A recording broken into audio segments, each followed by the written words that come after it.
यमुना नदी के जल में एक विषैला नाग कालिया निवास करता था।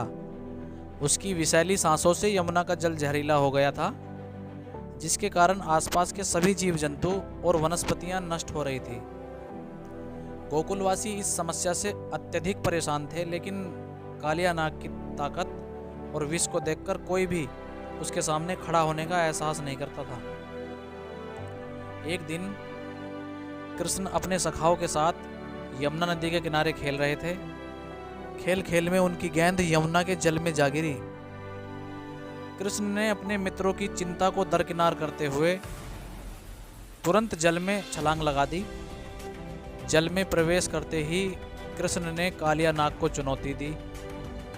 कालिया नाग ने जब कृष्ण को देखा तो उसने तुरंत उन पर आक्रमण कर दिया, लेकिन कृष्ण ने अत्यंत साहस और कुशलता के साथ कालिया नाग के सभी फन पकड़ लिए और उसके साथ युद्ध करने लगे।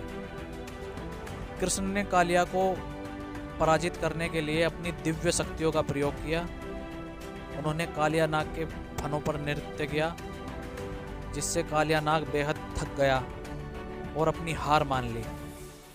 हार स्वीकार करने के बाद कालिया नाग ने कृष्ण से क्षमा याचना की। कृष्ण ने उसे क्षमा कर दिया और उसे यमुना नदी छोड़कर कहीं और जाने का आदेश दिया।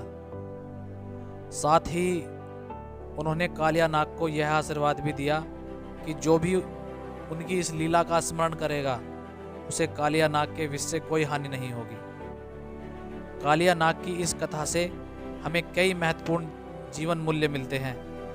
यह कथा हमें सिखाती है कि किसी भी समस्या का सामना करने के लिए साहस और धैर्य की आवश्यकता होती है।